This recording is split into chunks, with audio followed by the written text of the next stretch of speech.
it's a shooting. It's a mass shooting on a daily basis.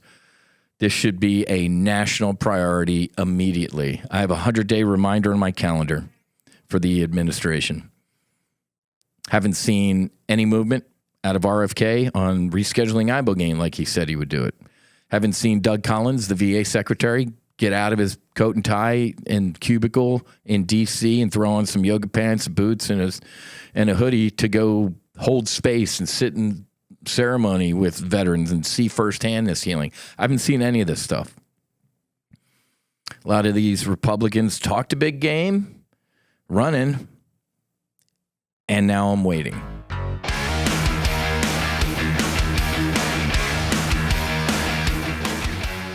Good morning, good evening, good afternoon. Welcome aboard the MAX Afterburner podcast, sponsored, powered, brought to you by the No Fallen Heroes universe. Fired up to be here today.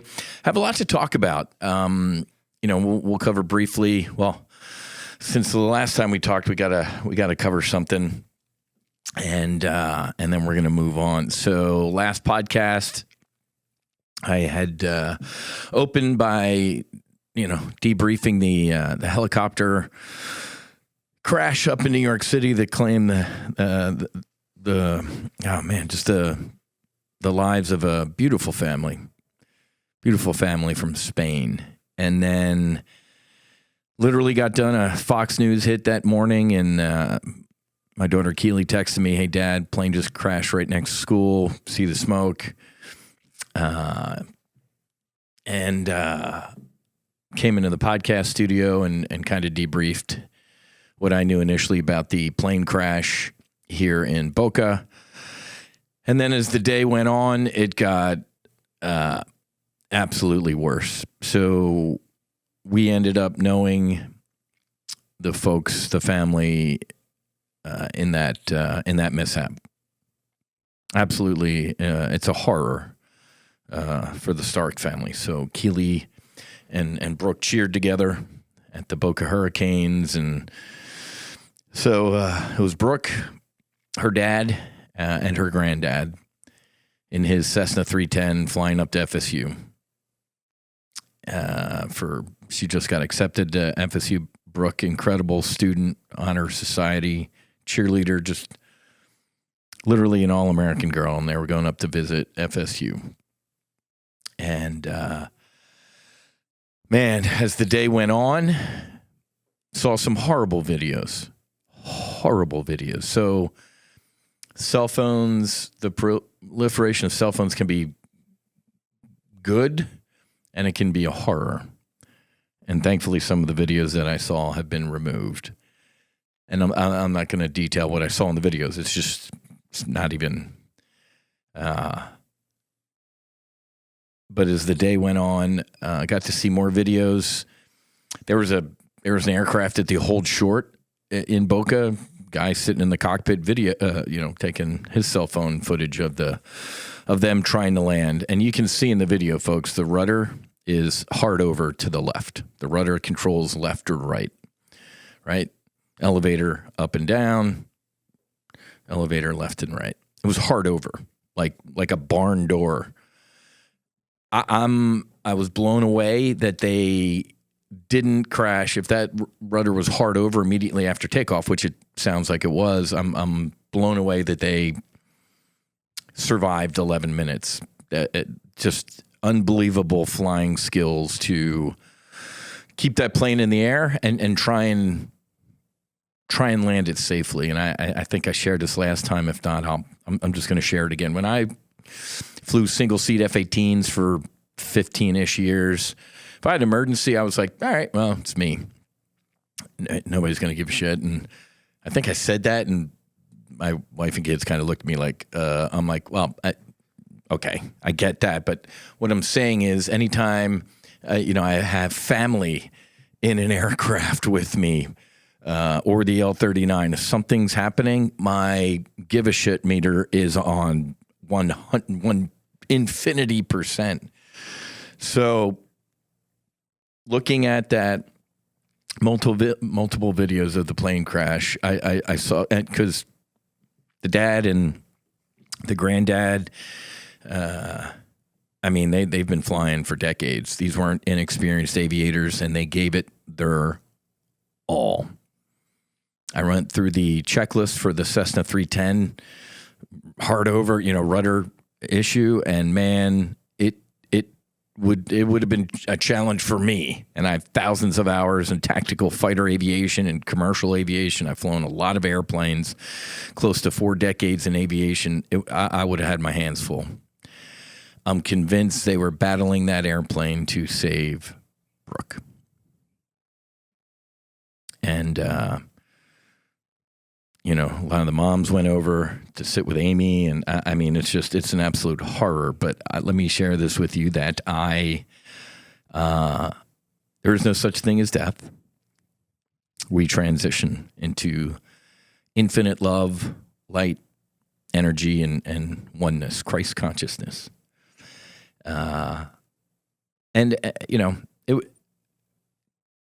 Losing my sister to a drunk driver when I was 8th grade, going into freshman year. Brooke has a little sister, similar situation. So I feel it. And then obviously, my parents lost a daughter, and I just can't even. And then the other side of the family, we're very close friends from hockey with, this woman lost her brother and her dad and her niece. So multiple families hurting. So wanted to follow up because, driving to the studio today, I'm like, oh my God. I did that podcast a couple weeks ago, and little did I know I was going to walk out of the studio, and it was literally going to hit close to home. So God bless the Stark family here in Boca. No words can assuage their grief in this moment, but I have absolute certainty that Brooke and John and Stephen are with us right now. So God bless them. Okay, let's go ahead and get airborne. I am coming up on I'm inside of a month of my 4-year anniversary of the medicine. And I want to start prepping the battlefield because I'm going to have a big anniversary episode, right? I'm going to debrief how the 4 years have been, how I am now, which will be completely different when I do the podcast in under a month, and what the future looks like. But I want to start prepping the battlefield now a little bit because I'm sitting with a lot of things and been doing a lot of research on spiritual awakenings, watching a lot of YouTube videos. There's no way in hell you could have told me 5 years ago I'd be sitting there watching spiritual awakening videos or reading or doing any of this stuff. And you all know that. If you're a longtime listener, first-time caller, you know that this is just, it's been an incredible journey and transformation. It's been a life-saving, a life-changing transformation. This medicine work started a foundation helping other veterans heal, and we're getting there, man. Coming in the studio today, there's a bipartisan bill on psychedelics and this and that. And there, when I look back over the past 4 years, man, we've absolutely come a long way. I have to celebrate that success. And then I go, well, be present, Whiz. And being present today, 1722, 44 veterans are going to check out. It's a shooting. It's a mass shooting on a daily basis. This should be a national priority immediately. I have a 100-day reminder on my calendar for the administration. Haven't seen any movement out of RFK on rescheduling ibogaine like he said he would do it. Haven't seen Doug Collins, the VA secretary, get out of his coat and tie and cubicle in D.C. and throw on some yoga pants, boots, and a hoodie to go hold space and sit in ceremony with veterans and see firsthand this healing. I haven't seen any of this stuff. A lot of these Republicans talked a big game, running, and now I'm waiting. And I'm still waiting. With trade wars, tariffs, and Iran nukes, and Houthis in Yemen. Thought we could chew gum and walk at the same time. How about we focus on healing our current veterans and not making more? Okay, so I'm still bullish, but I got a whole belt load full of criticism if I don't see more action more quickly. I know why it's not happening. RFK Jr., good man. He's an anti-big pharma guy with in certain respects. Then, as you all know, that congressman who shall remain nameless told me behind closed doors when I went to D.C. Didn't say in front of open doors. He said, "Whiz, you're going to have a problem with the big pharma and the alcohol and tobacco folks." I said, "Ain't that your job?" Haven't been back to D.C. since. Makes no sense. If that's the reception you're going to get is, oh, we have bipartisan. Great. I haven't seen any bipartisan support issue in probably a couple decades. But this issue has bipartisan support, and we're not like moving on it. I just told you why. Alcohol, tobacco, big pharma interests are insane. Really hard to get national media. Folks are like, dude, I see you on Fox and News Nation, Newsmax, and all the time with all the aviation stuff. I'm like, well, wasn't supposed to be on for aviation stuff. It was supposed to be on for psychedelics and veterans and healing and all those issues. And right around the time we engaged this PR firm is when the midair happened in Washington, D.C. You know, the helicopter hit the American regional jet, man. And not going to talk about psychedelics. Can you talk about this? Sure. Flew for American. So it sadly, and I don't want this. I'm the aviation guy to a lot of these networks now. I don't want to be that, but clearly, the PR lady is like, you're establishing great relationships with producers and stuff, so they'll get to the psychedelics. Folks, the main reason it's very tough to get national exposure on the psychedelics, say it with me, Big Pharma. Big Pharma spent $5.5 with a B billion in advertising. You ever see CNBC or ABC or whatever? Tonight's news brought to you by Pfizer or, Lexapro, or ain't no national or ain't no news program gonna run a story that countermands who's paying the bills. This happened in the great financial crisis, folks. I was at ground zero, Chicago Board of Trade, the VIX Volatility Index at 90, where analysts got paid by the firms they were rating.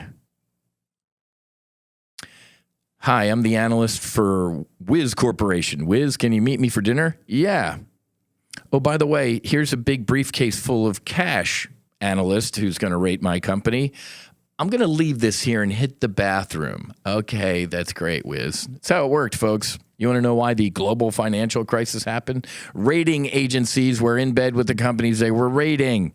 It's Big Pharma and the news agencies right now, folks. I saw a stat that said 90% of pharmaceuticals are produced where? Say it with me like Trump. China. Whoa. Yeah. How about Moderna, Pfizer, Johnson & Johnson, Eli Lilly, stop pharma advertising and take the $5.5 billion and build a Lexapro factory in Milwaukee or something. What are you doing? Speaking about trade wars, tariffs, and everything like that, that's a national security issue. China goes, okay, no more exporting of medicines. We're done. And no more rare earth materials. And it's a national security issue, folks. First of all, I think that over half of pharma is pollution and to keep you hooked. Everything that you need to heal the human condition is on this planet. Go to the Amazon. Tell a medicine woman what ails you, and she'll find it. She'll find your cure. I guarantee you. But with all the modern day crap we got going on and injecting untested gene-altering juice into our arms during COVID, not me. I'm pure blood, baby. Maybe God needs to catch up with some of the plants that he put on this planet because we got some crazy shit going on nowadays. So let me get back. That was a tangent, but let me get back to where I am now in my spiritual awakening. I'm in the tough part. So let me dispel any preconceived notions about the medicine work or an awakening or healing. It's tough. It is extremely tough. I didn't know this. My preconceived notion on spiritual awakening and healing was, hey man, you met God, got your sins forgiven. Here's some flowing roads. You know, you're singing sunshine and lollipops and unicorns for the rest of your life. Wrong. I could not have been more wrong.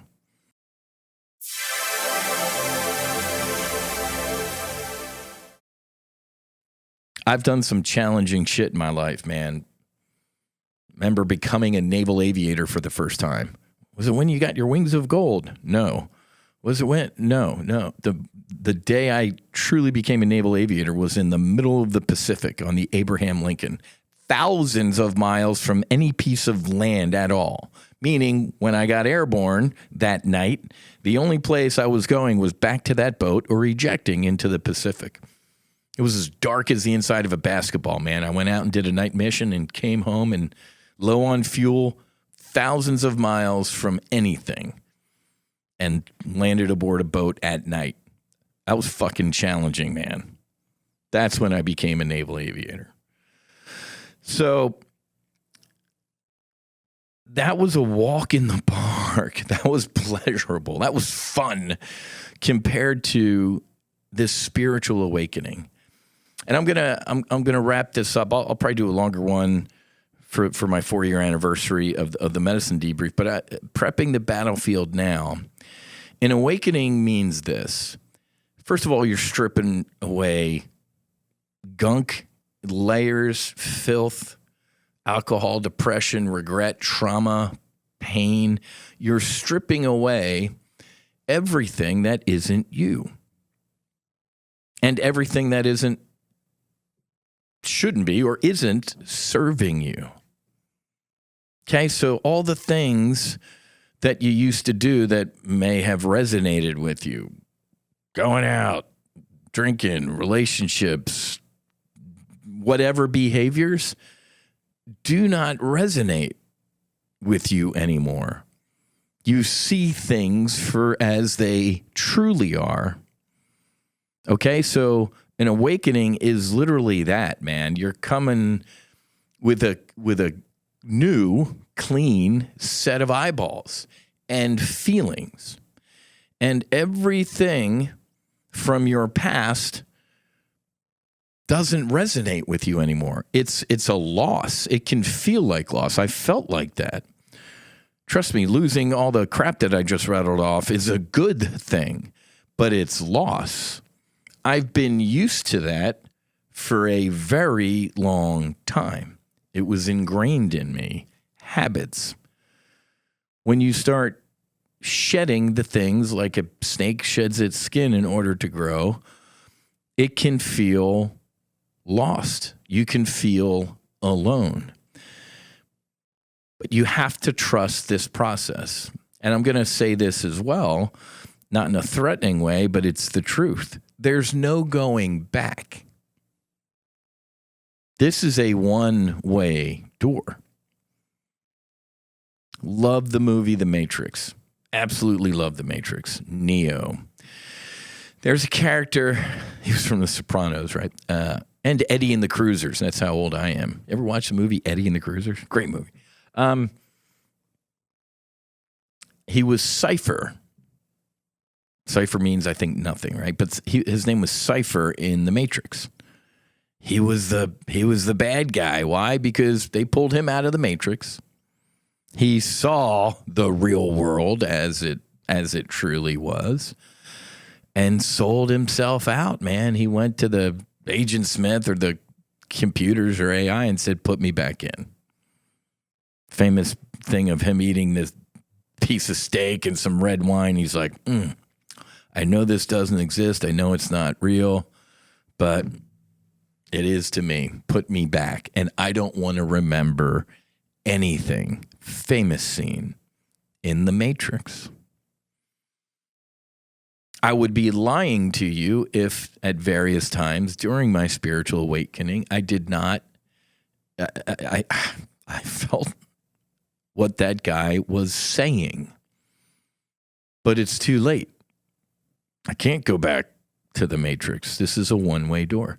So anything that's unknown is going to cause a little bit of trepidation. As part of this spiritual awakening, you need faith. Now, I'd like to say, and I have said many times, I lost my faith. What? And people freak out. And I'm like, no, I don't need it. I actually experienced Christ consciousness, oneness. I became one with God, source. We all are. Separate conversation. But it's very hard, somewhat hard. It might not be hard for you if you do this and you're going through your awakening. It might not be hard for you at all. It's hard for me. Let's take Brooke, for example, and her dad and her granddad. My awakening, the bow on the gift, the cherry on top, was when I asked God after I was healed and I got all this great, the most incredible experience of my life. And I said, why Monica? Why so young?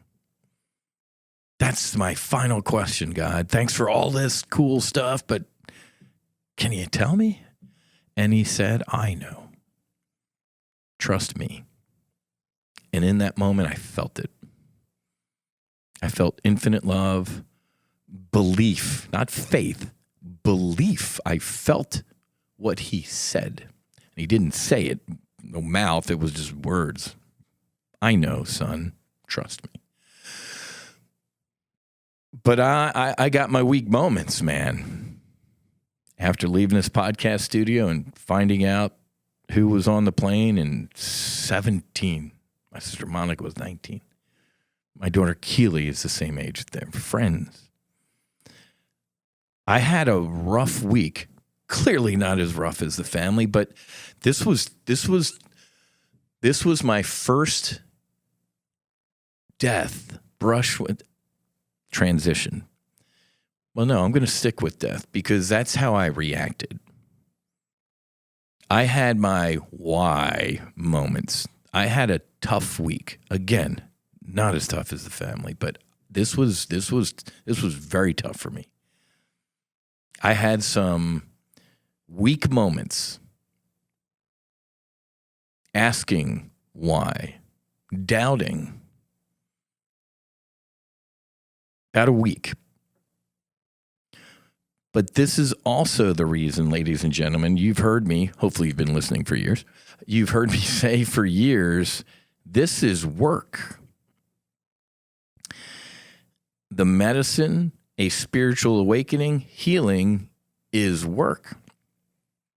And I remember before, let's just say 4 years ago around this time, doing a little prep to go on the retreat, hearing that from my coach or from people.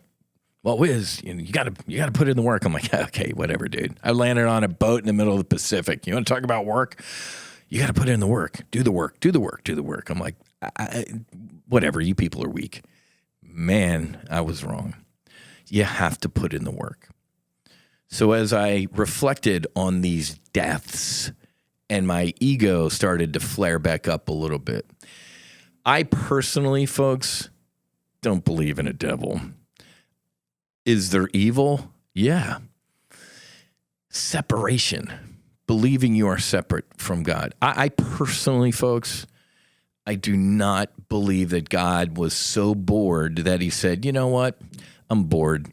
I'm going to make a reverse me to test the people that I love and created out of love, and I love them unconditionally, but I'm bored. Let's make a devil dude. You believe in it?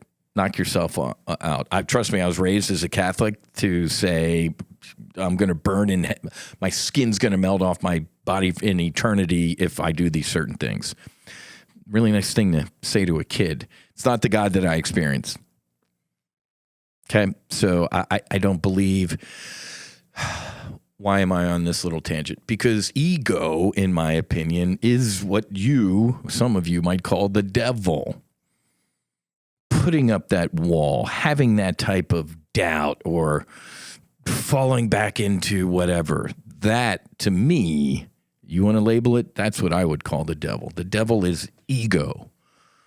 Look at a Vladimir Putin. Look at some of these people, man. Look at the mullahs, full of ego and separation from their source, our source.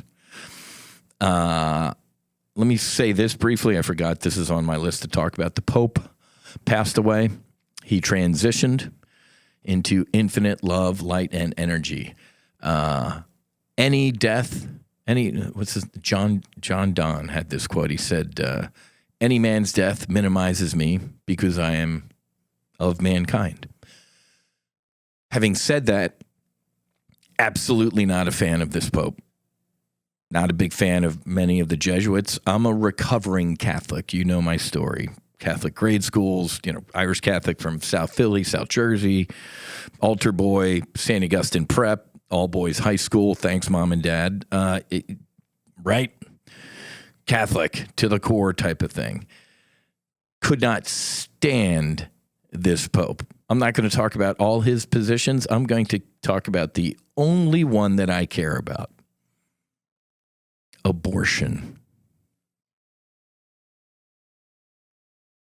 Joe Biden, Nancy Pelosi, John Kerry, those people who call themselves Catholics, not only Catholics, but good Catholics, ladies and gentlemen, if you believe, I don't care how you feel about abortion. I'm talking about the Catholic Church. If you believe in abortion up to, and then how about the Born Alive Act? If a baby, of course, they have to use the term baby at this point, because if it's accidentally born, we'll keep it comfortable, but the doctor will talk to the mom and maybe we can still end it. That's fucking literally the definition of murder. The governor of Virginia said that years ago. He's like, well, if it's accidentally born during an abortion, we'll, kind of keep it nice, but still, what the fuck did you just say? Infanticide. So again, I don't care. And the majority of Americans are like, hey, man, the upper trimester semesters, no. Early on, you can meet in the middle. I don't even get me started. When you see some of the things that I've seen in God creating life, it's a horror. Abortion is a horror. The vast majority of them are for convenience, which makes it even more of a horror. Back to the Pope. How can they're sitting in sin? One of the greatest sins, according to the Catholic Church, will burn in hellfire for eternity, and he let them get communion. If you're not going to enforce the rules, what good are the rules for, or the church? Let them go start their own religion, like some dude did in the old days because he didn't like the Catholic rules. I can't stand that. Thank God the Archbishop of San Francisco said, no, Nancy, you're not allowed to get communion in my area. Good for you. So there was a handful of bishops and archbishops in this country that actually enforced the Catholic rule. Again, I don't care what you think about abortion or the Catholic Church. I'm talking about the rules. Why didn't this Pope enforce the rules? We can talk about anything else. Priests get married or women being also, we can move in a certain direction. Transgender stuff. Jesus, in my studies and my experience with Christ consciousness, loves everybody, man. He loves the person you hate the most in your life as much as he loves you. Once you realize that, life gets a little better for you. But I can't stand keyboard Christians who do the whole, they only invoke Jesus or these type of things when it suits their narrative, right? Well, Jesus would have loved transgenders. Of course. Of course he would have. Love the sinner, hate the sin. And I'm not sitting here in flowing robes, folks, as anything like that, but I'm just getting at the whole, when people pervert religious things who are, they're not there to begin with, they're just kind of using it to cast aspersions. But, there's a difference between loving the sinner and loving the sin. Anyway, I hope that there's a great there's a couple Oh, his name just flipped out of my head. The African cardinal. Great guy, very more conservative, and I think it's time for a pope from the continent of Africa. Catholicism is actually growing on that continent. It's just so Francis, in order to appease all his Euro trash liberal type of Catholics, it's the church is losing members hand over fist in Europe. It's declining. Maybe because you're getting you will never make the liberals happy enough, Francis. Lighten up, Francis. You will never make the liberals. You will never do. That's why I'm like never bow to the woke mob liberals. It'll never be enough. You give them an inch, they'll. I mean, hell. It was Tulsi Gabbard, Donald Trump, Elon Musk, RFK. They're all former Democrats. I love that Bill Maher, who's an arsonist trying to be a firefighter now, went to dinner with Donald Trump. He's like, he didn't have horns and a tail. He was actually a good guy. I haven't seen this guy before. Precisely. But anyway, folks, so Francis, God bless his soul, but God bless the church. I'd maybe consider coming back to the Catholic Church. I went, man. There's sexual misconduct. Men should be, talk about burning in hell, if there is a hell. My God, they have some sins to atone for. But I don't need a building. I don't need a dude with a funny hat and a robe to tell me what God says or believes or anything like that. I can have my own experience. This is why psychedelics threatened the church. My God, the Catholic Church went into Mexico. Wait, you take these mushrooms to commune with God? Okay, now we're going to kill all of you. And if you bring this up again, we'll kill the rest of you. Horrible sins of the church against psychedelics. And women. Women used to be the priests, for lack of a better word. They would facilitate you communing, there's that word, with source and you individually. I'll get out of the way, man. No, women are second-class citizens and dudes are in charge. And women, if you practice any of that type of stuff, you're a witch and we'll burn you at the stake. So I ain't no big card-carrying Catholic Church member unless they fix some stuff. But again, I don't understand how people can be pro-abortion and call themselves a Catholic. Again, don't care about your view on abortion, don't care about your view in the Catholic Church. It's a fact. How can you be a member of something when you violate one of their most basic, the rule number one? So anyway, back to the didn't think I was going to go on that rant. I'm sure I'll get some hate mail, and that's fine, man.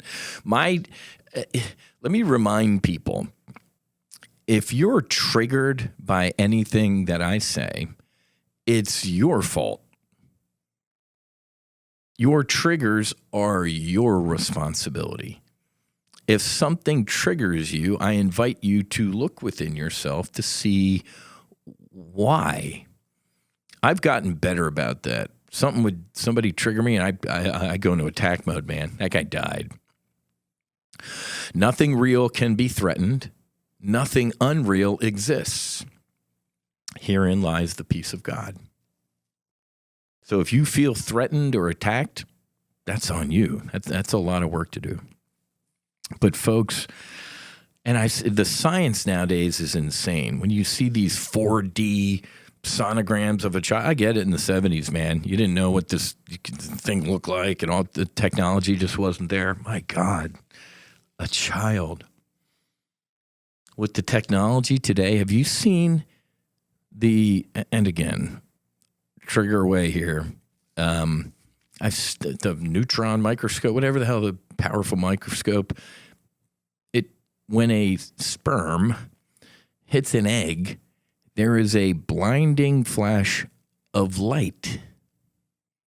Don't believe me, man. Go look it up. Of course, the media doesn't cover stuff like this. Not a big Bible beater, but let there be light. The instant that creation happens, there's a blinding flash of light. I've seen it. Don't believe me. Same type of people.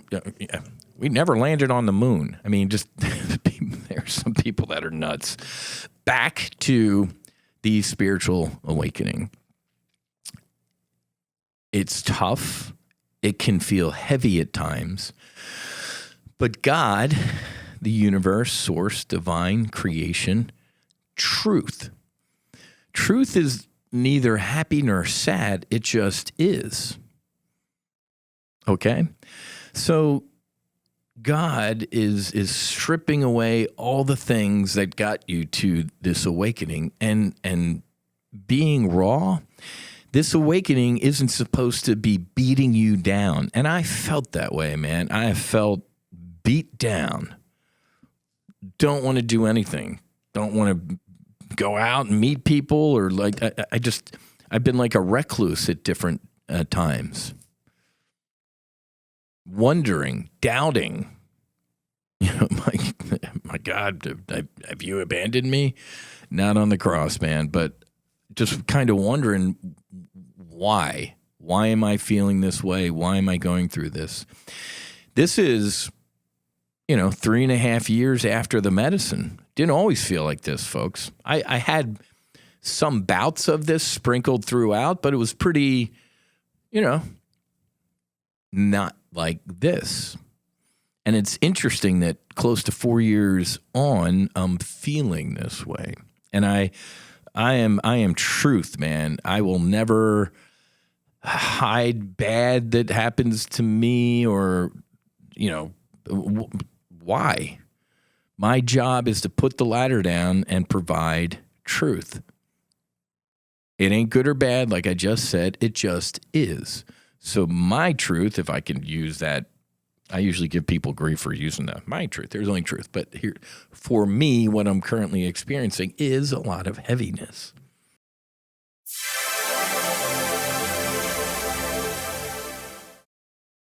And it's almost like the second month after the medicine. Make sure if it's your first podcast listening and you're still listening to me, you didn't drive off the road in rage or angrily typing an email to me right now.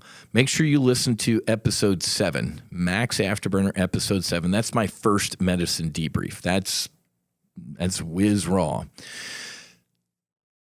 But I broke down the 90 days after my experience. The first, let me give you the cliff notes because it's very critical to this awakening.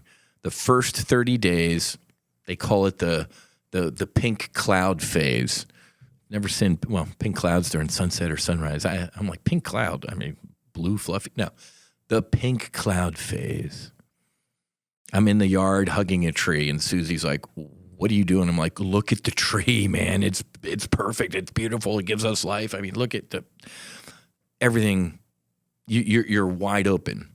You literally, your eyes were scrubbed, your brain was scrubbed, and you see everything's brighter, first of all, but you're like, whoa, look at the beauty. I'm sitting at a stoplight. People are beeping their horn at me because I'm looking at the red light going, wow, I mean, just look at it. So the first 30 days are pretty, and ibogane's incredible because as you heard in episode 120 with Dr. Deborah Mash with ibogaine, she's like, oh yeah. Ibogaine has the longest, I don't know the medical term, magic window where if you put the work in, it's going to stick. If you don't, it's going to suck.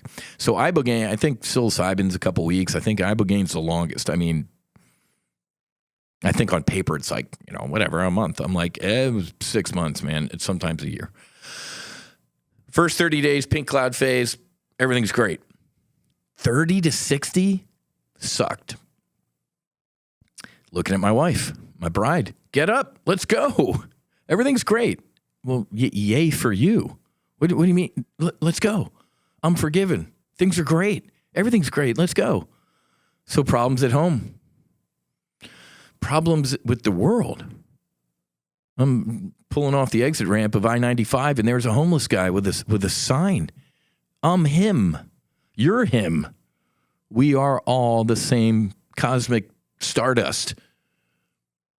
God is in each one of us, therefore we are all the same. I'm like, oh my God, that's there, but for the grace of God, am I that homeless man? I am the homeless man. What are we doing killing each other in Eastern Europe? Look at these drones turning men into hair, teeth, and eyeballs. Sons of Ukrainians, of Russians. Stop killing each other. 30 to 60 sucked, man. 60 to 90, I found my cruise altitude. So maybe the 30, 60, 90 is the years too. Like the first year, everything was great. Second year, you know what? Fuck it, I just came up with this, and this is the truth. The first year was sunshine and lolly. Look at this. I'm glad you were here for this. The first year was sunshine and lollipops and unicorns, man. I mean, there were some downs in there, obviously, too, but the second year sucked. I remember that's, second year or a year and a half, went down to Costa Rica to sit with Iboga because I was, I was in a bad place. Thought I was helping all these people and I was failing and these people aren't healing. And that's when God said, Matthew, you can't heal anybody. That's my job. With them. Keep doing what you're doing, son. I love it. Drag them, carry them, bring them to the door. Keep it up. However, they got to walk through. And I'm there.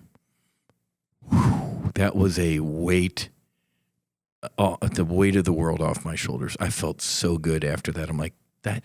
And a lot of some of these things are like duh moments. Like, duh, you can't heal anybody, dude. I did not know that. After they get off a retreat, they should be like me, hugging a tree in the yard. And dude, everybody's healing looks different, Whiz. Probably should have known that. I didn't. So that was pretty cool. And then the third year of this, I found the cruise altitude, or so I thought. I did for year 3. There was ups, there was downs, there were really high ups, there were really high downs. So there was a middle. But here I am in the 4th year. I like this. I don't like it, to be honest with you right now, but I'll get through it. So this is a little bit of a preview of the debrief that's going to come. I want to dispel any illusions that healing is awesome. It can be awesome, but it can also suck. Awakening is not easy. Looking at everything for the past 5 decades and going, man, a lot of that was just awful and did not serve me or was an illusion. Or I was faking it, man. Which mask with which Whiz face are you gonna throw on today, man, to the world? I don't have any masks. They're gone. So being raw, being open, cracking open your chest and exposing your truth is not easy. I told you I've done some really hard things in my life and none of it compares to this. So, I want people to be prepared for this part of the medicine work and their spiritual journey, but I'm also doing this to let you that you're not alone. Watching, being a nerd now, sitting there watching these YouTube videos, sitting there reading books on this, I'm like, this is awesome. I'm not alone. I'm not the only one that is going through this. A spiritual awakening is not easy, but on the other side of that is the truth, the way, and the life. So I'm happy that I'm in this place. It's new. It's never been here before, man. Every day is a brand new day, a new day to shine. Let your love shine. So I'm thankful for this. And I always give my brother Slider credit for this saying, I'm thankful for my suffering.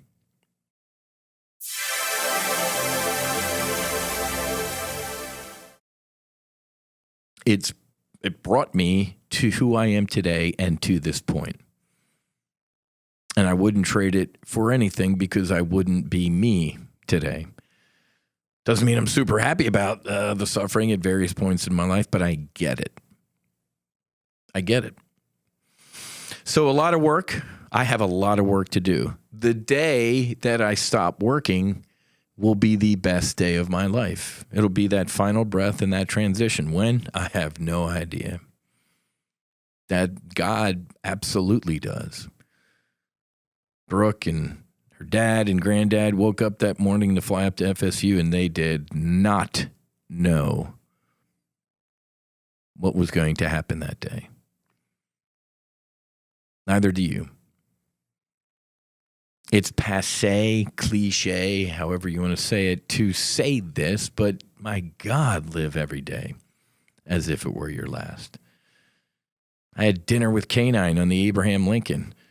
Hour and a half later, he was dead. Night catapult shot off Cat 2 into the water, into the Pacific, gone.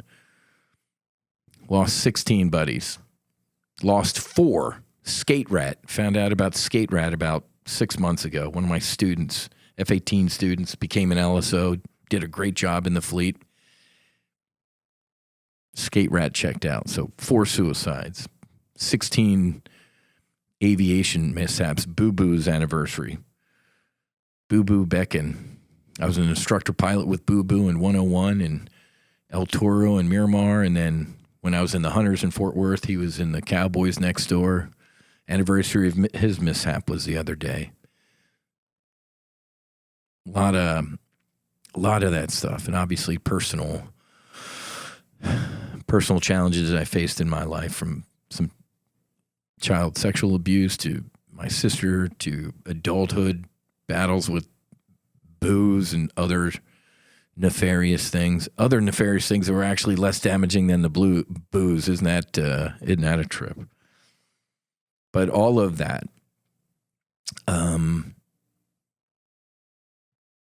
got taken care of.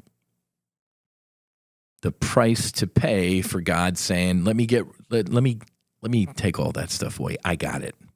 Let me carry that stuff. It's not yours anymore. It doesn't serve you. Kind of new. Kind of starting from scratch. It will be work. It is work. Put my life, new life, so to speak, together, brick by brick. But I never want to pull any punches with any of you. I never want to mislead or whatever. I always want to give you a glimpse of where I am. And clearly, based on my reading and YouTube video watching, a lot of other people have been here too. So I feel better about that. If you, not saying that everybody that has a spiritual awakening goes through or sits with the medicine goes through this stuff. I'm speaking for me, but thankfully in my research, I've recognized that I'm not alone, and that's cool. Now you, my fellow veterans, first responders, family members, or just listeners and supporters, if you choose to go down this path, know that you are also not alone. You got a wingman right here in the Whiz Fighter. I'm here. Hopefully by the time, if or when you start feeling this type of stuff, I'll be on the other side, maybe in my flowing robes and mala beads and, walking on the rice paper and not leaving a trace. But always more layers to go. Always a lot more work to do. Nobody's perfect, man. We just had Easter recently, and there was one perfect human being on this planet. Look what we ended up doing to him. So I remain a sinner. I remain, at least this shell remains imperfect, but the soul inside is absolutely perfect. Matthew, I do not make imperfect things. God does not make mistakes. So have faith in your journey. Have faith that your journey is for you. It's designed for you. Have belief. These medicines gave me belief because I actually experienced oneness and Christ consciousness. But Good stuff, man. Hey, before I go, speaking of all that good stuff, I meant to open with this, but head to getmaverickmind.com. Get, maverickmind.com, and check out our supplements, man, our healing supplements. Maverick Mind, our morning brief, the nootropic but botanical blend.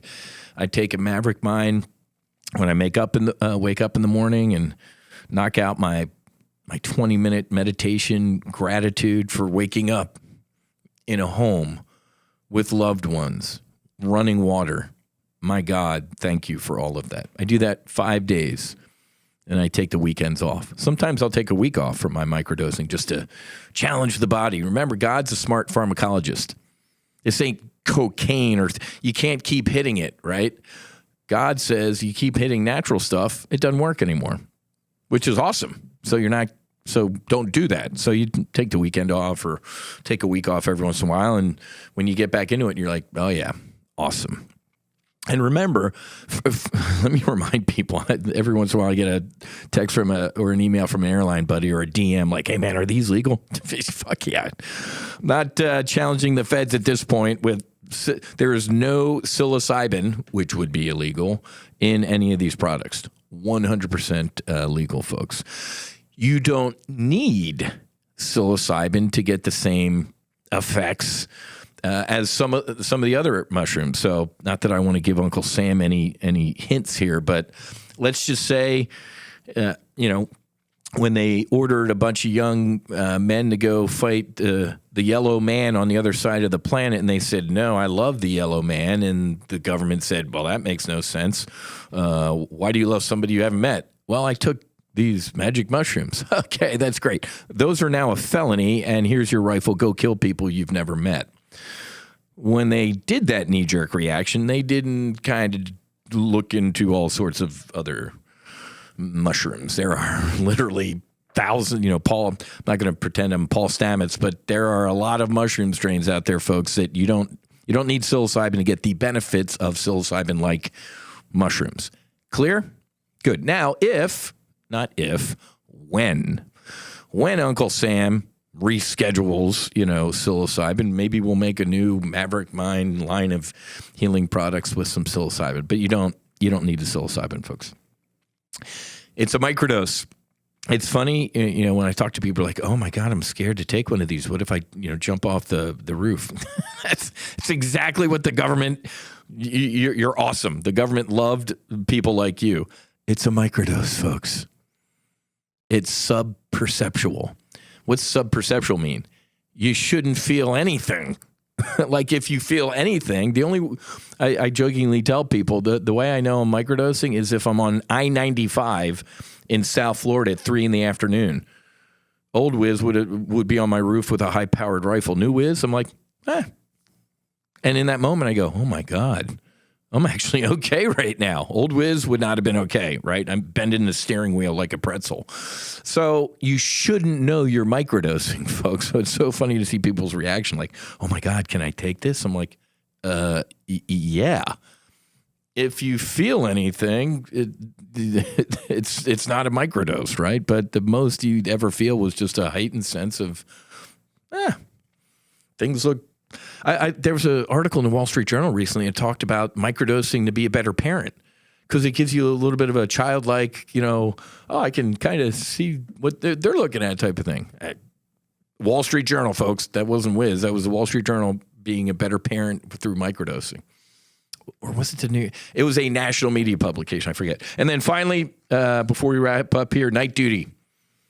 About an hour. I used to not be able to sleep, folks. 3 o'clock in the morning, staring at the ceiling like, okay, great. Not anymore. These are our grant recipients use these after retreats, folks. So I used to, when I was a FedEx guy, oh my God, I hated it. Melatonin, the dreams I'd have on melatonin, they weren't dreams, they were nightmares. I took it because it allegedly helped me sleep better. And then I had all what am I rambling about? Incredible dreams on night duty. I wake up refreshed. I don't have a sleep hangover when I wake up, and I sleep soundly. I take about an hour before I go to bed. Same thing, 5 days on, 2 days off. Don't believe me? Go to getmaverickmind.com. Look at some of the reviews of folks, our Top Gun Options members, our veterans that take these things. And then while you're there, get some cool merch, man. We got our Maverick. Anything with the psychedelic fighter pilot on it is Maverick Mind. We got the white hats, we got the black hats, we got hoodies, shirts like that. You can get the OG Foundation hat. It's, one of these, and it's got our No Fallen Heroes Foundation symbol on there. AJ Buckley wore our hat, I guess, each season. His character, Sonny, on SEAL Team, wore like a hat. He wore the No Fallen Heroes Foundation. He's on our advisory board. We're going to get him down here for a podcast. He just came out with his own podcast called Two Fake SEALs. But if you watched last season's SEAL Team, he was wearing our No Fallen Heroes Foundation hat. So you can wear the hat that they all wore there. Finally, before we go, it's getting to that time of the year where it's hot as dog balls down here in South Florida. I don't like flying the jet down here. Can't stand it. Even in like July at 4 a.m, it's hot. And the plane is it's a greenhouse. Like air barely works on the deck, and it's like too cold in the air. So we don't fly the jet in the summer down here. I'm taking it back up to Aspen and Rifle, Colorado, and then we're scheduled to do the flyby, the 4th of July flyby down Main Street in Aspen. Susan and I went last year. Aspen, 4th of July. It's the whole city shuts down, man. It's America. It's apple pie, flags, barbecues. Last year, the folks we hang out with, good friends with Kevin Costner, we went out to his ranch. Oh my God, man. Just outside of Aspen. Good dude. Nice guy. Hung out and had a barbecue with Kevin Costner last year. So we're going to be in Aspen for the 4th of July for the flyby. I'm trying to get Kevin LaRosa. He was the aerial director for Maverick. He's got his own L-39. Scott Cardfett, one of my best friends since the early 90s from Kingsville Naval Air Station, man. Intake flies for the Patriot Jet Team. Look them up online. They do an air demonstration team with the L-39s. He was a Blue Angel, one of my best friends. Love my intake. He's trying to borrow one of the Patriot jets to come up there, and then I'm trying to bring one of our local L-39 guys up as well. So we're trying to get a division, a 4-ship of L-39s for the flyby. I'm rambling about this because if you want to donate and fly in the jet and you're down here in South Florida, do it before end of May. Otherwise, you're going to have to commute up to Colorado to fly because we don't bring the jet back until, call it October, when it's flyable down here in South Florida. Okay, so got about another month-ish to donate and fly down here in South Florida. Otherwise, you're meeting me in Colorado. It ain't that bad in Colorado, folks. I love the mountain flying around the snow cap, even in the summer.